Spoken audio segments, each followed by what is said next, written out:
Hello and happy Friday, everyone. I'm Jeff in Raleigh. I'm your Toyota resource. Today I'm going to show you how to use a lot of buttons and controls and dials, things like that that might confuse you as, what does that mean? What is that?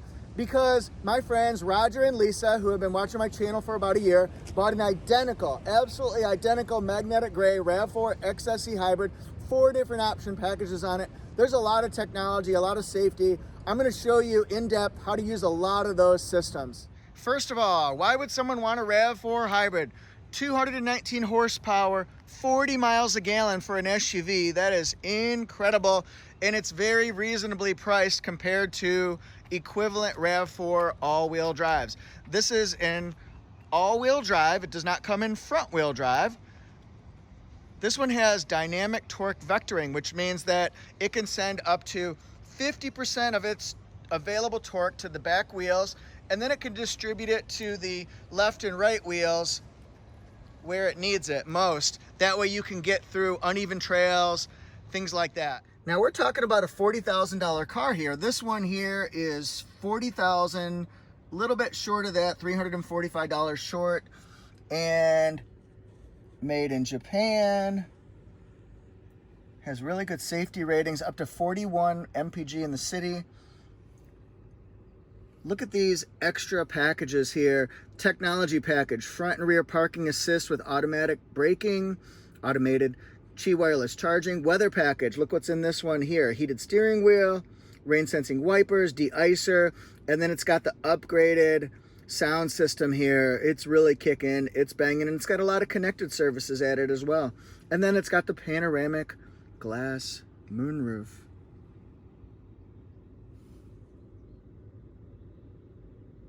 And then here's some extra options. We got to get into this. First of all, let's talk about the back hatch, the cargo area. This is not hands-free, so you cannot walk up and kick it like you're playing kickball in the schoolyard, but it has a button right here that you can just push. You can also operate it on your RAV4 key like that. It goes up, it goes down. This one has a tonneau cover, which comes out to hide valuables and things like that. You can also take it out. It stores underneath here, just like that, and then you put the panels back on and it fits right underneath the floorboard. This one right here, this is reversible, so if you want a little bit of extra cargo room, you can fit it into the slots down below. Saves about 2 inches more, so you get a little bit of deeper cargo space by doing that. And this is sort of like an all-weather surface, so maybe you won't scratch or dent or get things that's dirty if you use this side of it. That's a suggestion I have for you. I really like that all-weather mat though, because it protects the back of these seats here, and then here if you're doing potting soil, mulch, sports equipment, that kind of stuff. With the second row seats folded down, it's close to 100% flat. There is a hump to it. Do the Humpty Hump. So that's the angle of it, but you can store and stack things up. Plain. Other things of note here, you can see that there's a cargo area there for storing, I guess, rope, bungee cords, bottles of something, a 12-volt circular port, a map light, and then there are tie downs in all 4 corners so that you can strap things down if you need to. And then of course JBL speakers, I'll tell you more about that later. Notice child latches right here that locks the back doors unless you open it. You can do that or not do it. This right here, these are the vents, and they cool the battery packs and the hybrid components, so you want to keep that from being covered up by blankets and pillows on long road trips. Let the airflow go in there, let it cool it down. You can see the blue stitching and the blue accents. This is Softex seating, black with blue accents, and then it also has like a blue fabric. Hear that? It's different. All right. It comes with cup holders, a nice chunky armrest that feels relatively comfortable. It's got rear air vents and also charging USB ports right here so that kids or backseat passengers can plug in and they don't have to fight with people in the front seats for plugging in power. Notice the angle of the back seat. You can adjust that we'll say slightly, like 1 notch over. And what you do is come over here and you pull that lever, and it can either be like that, so that you're in this position, and then you can just move it back just a little bit, really, like that. Just helps people be a little bit more comfortable, but a lot of people don't know that that seat adjustment is available. This is an 8-inch multimedia touchscreen. It does Android Auto, Apple CarPlay, Amazon Alexa, a lot of other functions as well. I'll get into those in just a little bit. Now, the reason why I want to show you the front is it's got LED headlights, LED daytime running lights. It does have the traditional halogen fog lights, but it's got parking sensors in the front. And then in the back, you'll see it's got parking sensors as well. That's normal clearance sonar for the front and the back, beep, beep, beep, beep, beep. But it's also automated braking. So if you back up into something and you're getting close to an object, beep, beep, beep, beep, in theory, it'll stop you. Going back to the front of the car, this is where the Toyota radar technology is for Toyota Safety Sense 2.0. And this is where the camera technology is right here. If you have, if you have this little cutout right here, see that? That means you have the rain sensing wipers along with the windshield wiper de-icer. So look for this little cutout in any Toyota that you buy, and that means it has the rain sensing wipers. Time for buttons and controls and dials. This right here is the 8-inch multimedia touchscreen. It's raised up to avoid distraction because you're looking at this information similar to your plane of view or your field of vision, as opposed to looking down here. People will take a little bit of time getting used to this because you're used to seeing it right around here. But think about it this way. You're looking here. It's convenient. You're looking here. It's distracting. It could avoid an accident by having it up in this range here. Comes with dynamic navigation. What that means is this is built-in navigation, and it's updated through the cloud, through the internet, through the skies, and it's not requiring a map card. So you don't see the word map in here with a little different compartment where you pop in a card. Let's first talk about this home screen. Push home and it'll give you different pieces of information about your multimedia, your phone, if it's registered or not, dynamic navigation system, or the radio. We'll push that and it brings it up in expanded view, and then you can adjust your sound right here. We've got treble, mid, and bass. So I like to have it on a 3 setting for treble, 3 for mid, and either 1 or 2 like that for bass, depending on your preferences. You can also send it to the back or to the front. It's really good on road trips when your kids are sleeping or something. You can just put all the power or all the sound to the front left corner where you can hear it, but they don't have to hear it. And then auto sound leveling. What that does is that as your vehicle increases in speed, it increases the sound of your sound system. As your car gets louder, then it will go with you. Presets are pretty easy. You can adjust just like this. If I want, let's say 11, which is Kiss Out of Los Angeles, I want that to be number 4. Hold that down. And now it's adjusted. You can do 36 different stations. Let's say I want the 2000s music to be number 5, just like that. Let's look at what menu does. Menu can adjust different things about your car. Some of it makes total sense. You can look at your different apps that you have. You can go back and then do setup. Let's say you want to customize your home screen. Do you want to have 2 or 3? See, we can have 2 different pieces of information, 3, or we can even do 4. And then you can choose what information you like to show. Navigation, audio, eco monitor, phone. You can do the weather and the clock. I want to have weather up in there. So we'll put weather right there. And we'll see if I did that right. Boom, we did it. Holla. Map goes to the map. This is between going through different tracks that you might have set up. This brings up your phone information, but there's no phone registered. It's really easy. Just click on Bluetooth on your phone and then hit yes, and then it'll walk you right through the stages, whether you have Android or whether you have Apple. I personally really like the JBL system upgrade. I've always been a fan. It just makes your sound system be richer, fuller, and frankly, it's pretty kicking. The bass kicks in. It's got 11 speakers in 9 locations. It's got a subwoofer, 800 watt amplifier. So for this size car, it really brings out the sound. Feel like you're at the symphony, at the rock concert, at the sport event right here. Here's an example how JBL sounds. Take my hand off to Never Never Land. Over here, this is where the fuel door is. This is where the hood release is. This is the brightness of the dash. You can dim it or make it brighter. Automatic high beams off. Automatic high beams on.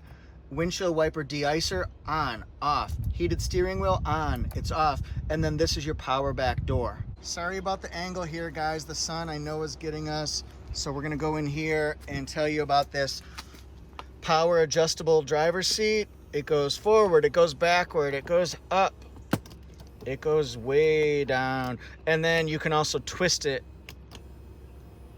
And then you can move the back of the seat using this one right here. It goes back pretty far. I'm not gonna bore you with it. And then this is for lumbar support. It'll bring out the roller and it will not, so it supports your lower back on trips. Sorry passengers, no power passenger seat. This is a leather wrap steering wheel, and here's where you can go across your multi-information display, which is a 7-inch multi-information display. You can scroll down, you can go across and back. This goes back to any, it takes away any messages that you might have on your screen, like I've got a door open, so I push that and it goes away, but just for a short time. So then this is how you pick up a phone call. That's how you hang up a phone call. Volume. You hold this down if you want to give an Apple CarPlay or Android Auto command. Just hold it down and say, call wife, call husband, call brother, call sister, that kind of stuff. Or hold it down, play Huey Lewis, Power of Love. Playing Huey Lewis, Power of Love. See, one of the airbags is right here. Horn. That type of a thing. This is for your radar cruise control. What you want to do is this activates the system right here. All right. I'm going to try to do it this way here. And then if you want to set your speed, let's say you're at 73, you set it and it's set at 73. If you want to cancel it out, boom. And you can tweak, go up, see the pluses, while you've already got it activated, and that goes down. This right here controls the distance between you and cars in front of you. So if you change it to 2, that's a middle setting, so you'll be not quite as far away as a 3 setting. And then 1 is if you want to get a little bit closer. It's certainly not tailgating or anything like that. This would be if you're just getting used to your car, or maybe you're a, let's say, a slower average driver and you like having a big distance between you and cars in front of you. This right here turns on and off the not only lane departure alert, but LTA, lane tracing assist. It keeps you centered in your lane. This camera up here is watching your lanes and the stripes. It'll keep you centered in your lane as much as possible. So if you veer out, it's going to bring you back into the center of your lane. You can even take your hands off the wheel. Not that you should. Kids, don't try this at home, but it'll keep you centered for up to, I believe it's 8 seconds. After 9 seconds, it'll give you an alert saying it's deactivated and to hold the wheel. So this means that you got your lights on, your fog lights on. BSM is blind spot monitor. I want to go through some settings here on the multi-information display. I want to start with this one though. Okay, this one right here tells me how far till I run out of gasoline, your average miles per gallon. If I want to reset it, you hold that down. Now it's at 0. That's your eco. It's going to tell you how you're starting off. If you got a good score, that means a slow acceleration from stop. And if as you're slowing in, if you just slowly let it cruise in, you'll get a better score. Cruising, just keep a nice consistent speed that's not too high, and you'll basically be getting better gas mileage. So that's what the car's trying to tell you. This is where your lane departure alert and your radar cruise control show up. See, we're going across these little, I call them filing cabinets or file folders. This is the music one of what's on. Okay, this is our trip information. This is also our energy monitor. It tells us when it's recharging the battery, when it's using gasoline, and when it's using the electric motor. And then this is your dynamic torque vectoring or your all-wheel drive. It'll tell you if it's using more grip or more traction on the front wheel, let's say the front left, it'll go up 1 bar, 2 bar, 3 bars, because maybe there's an ice patch or maybe there's snow there on that side, so these will be lit up. When it's true all-wheel drive, they'll all be lit up in the same fashion, but sometimes they'll light up and they'll move like almost like bars on like a radio, where it keeps changing over and over because you've got a lot of different traction coming up. Okay, this turns off the lane tracing assist or on. This is pre-collision system off. See what it does? It's saying, hey, are you sure you want to turn that pre-collision system off? It's dangerous. So we're going to turn it back on. That was scary. Here's your blind spot monitor off. Blind spot monitor on. You can see that lit up there. It's in a nice spot too, because that's where you're going to be looking to make sure there's anybody there or not there. Parking sonar, it's off. And see, anytime there's an orange or red button, I always say, or a light, that means, are you sure there's probably something off or something not quite right? I think it's good to have it on. Rear cross traffic alert, it's off. Are you sure you want to have it off? Because it's going to alert you that there are people behind you, and that works in conjunction with the backup camera. It'll tell you if there's somebody there or not there by either visual or audio prompts. There's a car coming from the side. There's a person coming up from behind you as you're backing up. That kind of stuff. So we're going to turn it back on. All right, let's go down here. This right here is the braking that goes, see that little dot right there? Or I'm sorry, the cone. It's like a cone. And basically that's saying it'll brake you. Let's say you're in a parking lot and there's a person behind you. You keep backing up, backing up, backing up. Supposedly it's supposed to go and stop you. I don't want to try that out in a demo, but that's what it's supposed to do. So it's a really good safety feature to have on. Road sign assist, that picks up stop signs, do not enter signs, yield sign, and the speed limit sign of where you are. So it's a good idea to have it on. And see, when I have it on, then it tells us the last sign that it read was 45. Okay, does that make sense? And when you go by a road sign that changes to 55, it's going to change to 55 because the camera up here is programmed to read that. All right, this one here, vehicle settings, we have to hold that down. All right, power back door. Watch this. We push it, and then do we want it off or do we want it on? And then here's the volume, the beep, that kind of thing. All right, this one right here, this is the tire pressure warning system. You can set the pressure, change the wheel. You can do scheduled maintenance. I don't really get into that. Okay, now settings. This is where you change digital speedometer or not. So hold that down. Now we can do language. You can change it to English, French, Spanish, units. Do you want miles, kilometers? Where are you? What are you comfortable with? Okay. Now the meter type, watch this. So we're going to push that one. Do we want analog, which it is right now, or do we want to change it to digital speed? And then we got digital speed right up here. So that's where that's important, and that's how you can find it under settings on your multi-information display. This one right here is your smart key push button start. So to start the vehicle, you want to push in the brake, push this, and even though the gasoline is not on, if it says ready, you're ready to go. And for about 5 or 10 seconds or so, it's gonna just be an electric, and then you hear the gasoline kicked on. It will kick on in just a minute. Our different driving modes.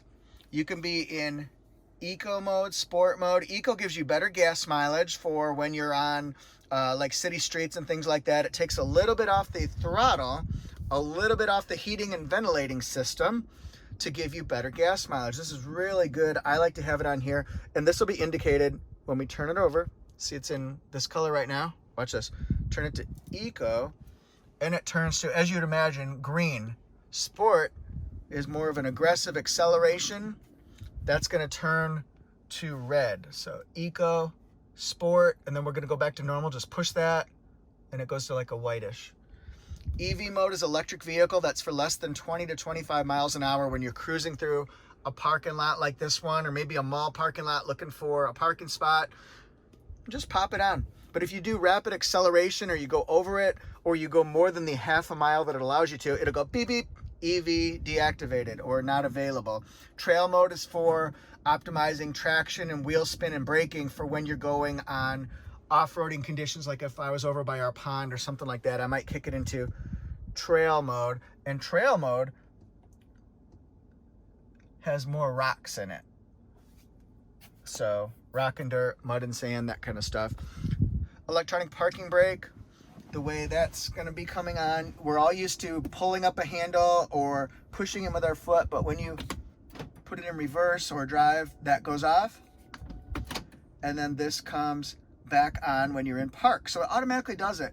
It takes the thought process out of it. What brake hold is, when you're at a traffic light or a stop sign, we're going to be sitting there a while, so we might want to take our foot off the brake just to, you know, stretch it out, relax, get the cramps out, that kind of stuff. So for 3 minutes at a time, the brake hold will kick in, it'll activate, and you can just stretch out your leg. But after 3 minutes, it switches over to electronic parking brake because it thinks you're going to be there a while. For brake hold to work, you have to have two things happen. The driver door has to be shut, and then you have to have your seatbelt clipped.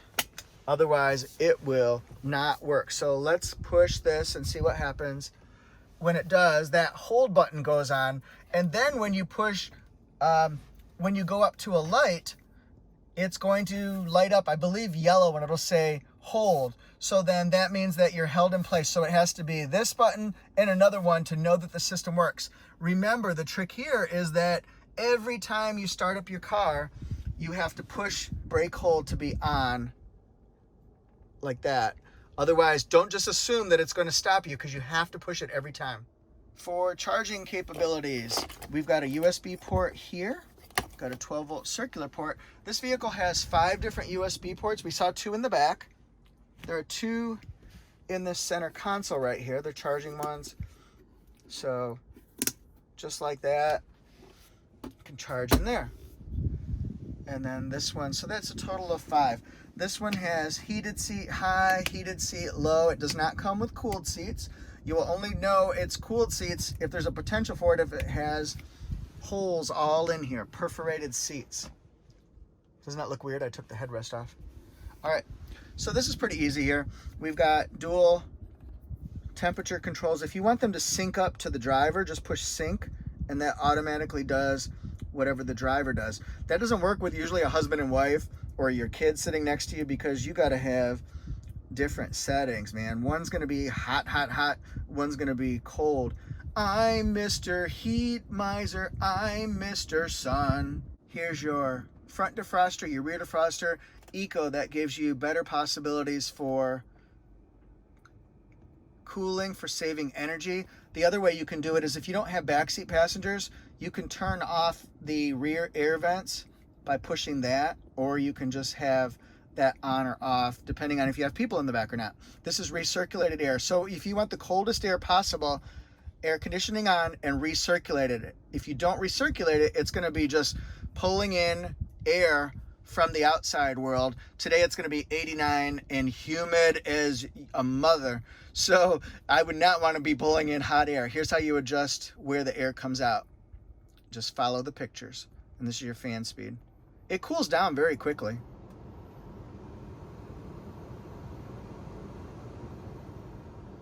You can also have it auto, so it goes automatically to the temperature you have set as well. This turns off the traction control, just like that, and this turns back on. You turn off of it if you're stuck in the snow and you're rocking back and forth, or if you wanted to do like spins and stuff like that. That's really the only reason. There might be others, because everybody has different set of circumstances and scenarios why they would want to turn it off or on. I say keep it on at all times. This one right here is the Qi wireless charging pad. I'm using my iPhone to record right now, so you just put a newer phone that's compatible right here, no wires, and you push that to turn it on, and within 2 or 3 seconds it should go bleep, and you'll see it either bleep or you'll see it say charging on your phone. Now if it doesn't work, then just try jostling it maybe a little bit to the forward part or to the back part, that kind of stuff, or to the side, and just see if just jostling it can help. If that doesn't work, make sure your phone is compatible with the wireless charging. Here's your smart storage shelf, and that's good for putting your keys, your phone, your wallet up there if you're a passenger, so you don't have to have it in your back pocket, let's say. It's just a handy place to put it. It's a good use of space that would just be empty. I'll show you the glove box right here. All right, the visor's here. This is going to be lighted. It's not LED, nor is this one here. And then it also has the extender so that you can block out as much sun as possible. So you can either use it or not use it. It's the same on both sides. Here, we've got sunglasses, and then we've got the sunshade for our panoramic roof. That opens and closes it. This turns the lights on when the doors open, and it turns them off. That's what door means. This means they're always on. I don't know why that would be helpful. I'm sure some people do. This is Safety Connect right here. They don't want you to have to push it because this is only for an emergency. But if you're in a situation where you get in an accident, you can push this, and let's say your phone is dead because it's out of battery power or whatever, you can actually push this, and then they'll send somebody out to help you. If your airbags deploy, they will call your car to make sure that everything's okay. If you don't answer, they'll send emergency personnel, because let's say you went into a ditch and hit your head and you can't respond, they will send people out to help. Sunglass holder. And it'll be connecting to the emergency call center. To cancel, please press the button again. That's sort of an idea of how it works. And we'll take a look at that panoramic glass roof. That's certainly popular with some folks. These are a little bit harder to get because you can get a RAV4 XSE Hybrid in Japan plant or Canada plant. It's not made, this panoramic roof, in the Canada plant. It's only made in Japan. The benefit is it sends light to the back so everybody feels light and airy and open and spacious. And this is sort of what it looks like from the top. And then when you open it, you can stop it some of the way, but this is how far back it goes. Say about 70 to 80% of the front glass, but not to the back. And then this is what it looks like. Has the visor.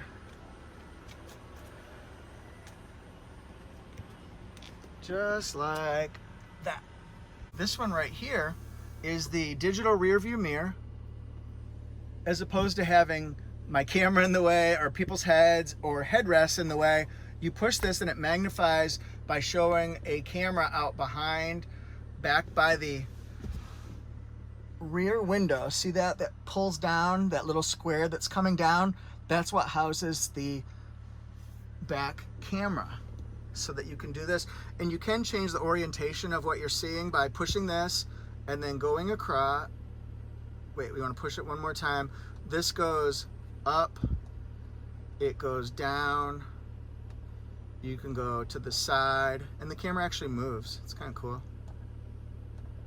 This can twist it on an angle or not in an angle. This zooms it in, so you can do all those type of things.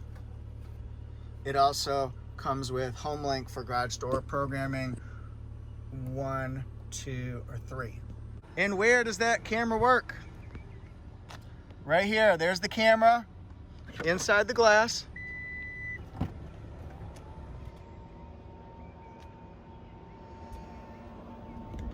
It's right there, and you can see how it can move based on your controls and your requests.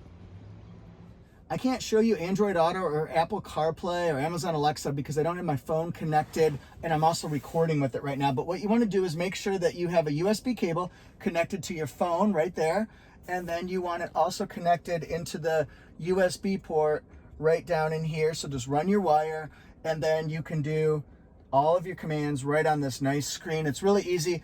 I suggest that you get on your phone Waze, maybe Google Maps. You can add so many different apps, and if they're on your phone, they automatically transfer over to the Apple CarPlay or the Android Auto, so that's really convenient.